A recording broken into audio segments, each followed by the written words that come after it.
Welcome to Subramani.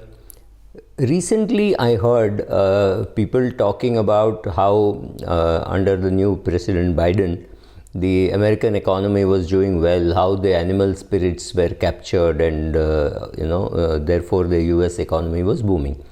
I also heard from Indian optimists who say that in India, again, industrialists are happy with the changes that have been made by this government, and therefore companies are doing very well.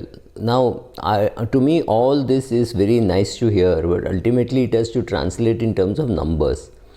Now, unfortunately, you cannot call the equity market and interview the equity market. So, you have to interview people around the equity market who then tell you what exactly happened, as if they knew to the T what happened. It took me a very long time to realize that looking at your portfolio on an hour-to-hour basis or on a week-to-week basis doesn't really help.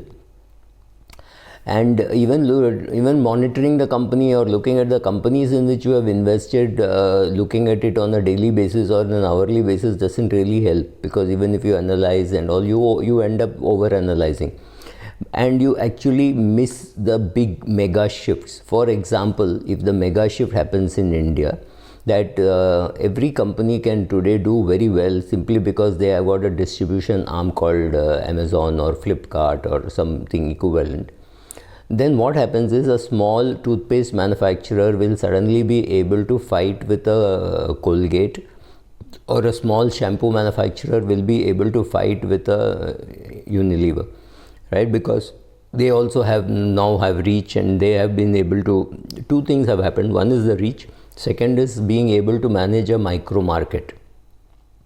They have enough information to know that which client is buying which product, because the guys who are selling it are companies like Amazon. So they know how to pitch the product, so anybody can go and sell their products. So if you are selling shampoo or if you are selling shoes, you can create enough reviews so that people will go look at that review and buy. I'm not saying you need to manipulate, but the way things are marketed has changed.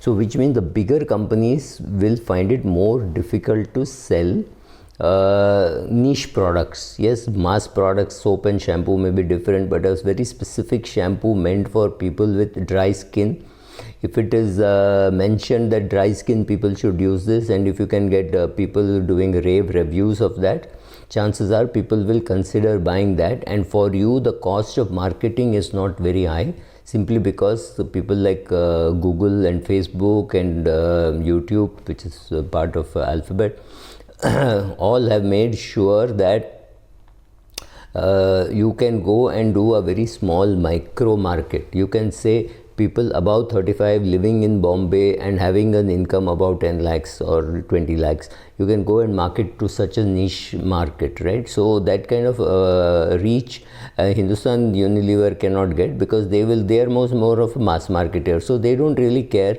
if you sell 1000 packets of your shampoo in your locality. They won't even know that you exist. And for you, selling 1000 packets a day may be a very good business to do, and you may be selling it in pouches, you may be selling it in bottles, whatever. So that changes dramatically, right? So coming to think that if you are going to look at the market on a day-to-day basis and think that you will be able to find out why the change has happened, you're mistaken. The market does not say it so clearly.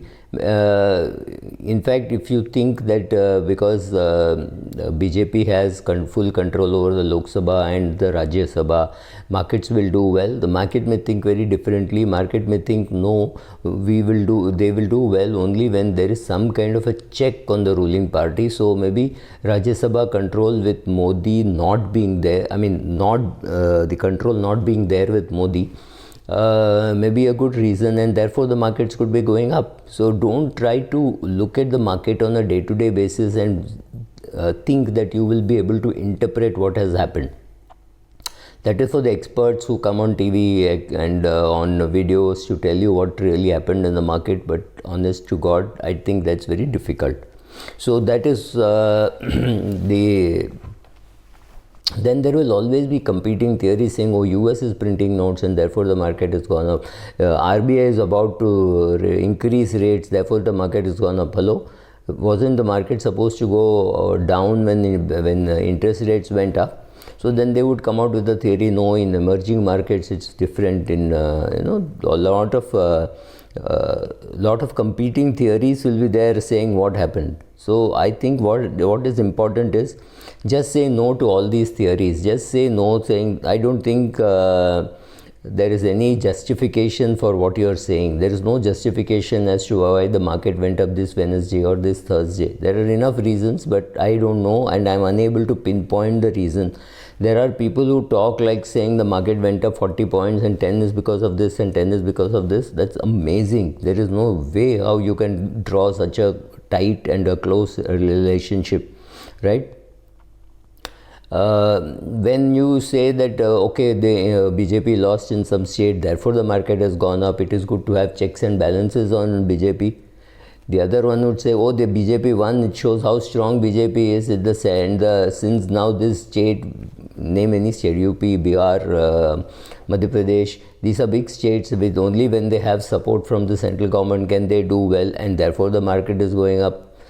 It's the same market which is going up or going down. You decide to interpret it the way you wish to. All your biases, everything is showing in your being able to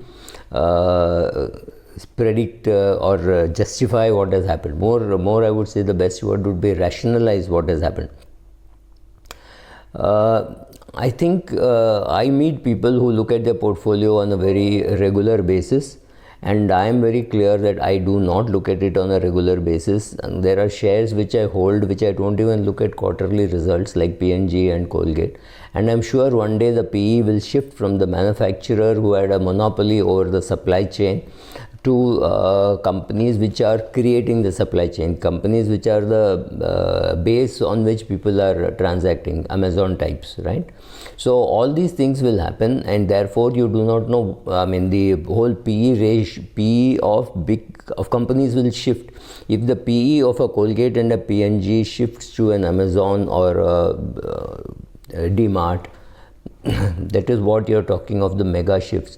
Make sure you don't miss the mega shifts. I'm not saying the mega shift has started or it has happened or it will happen, I don't know, but be careful about these mega shifts. You are very likely to miss a mega shift that is far more important than worrying about how the market went up and down on a day-to-day basis. Thank you.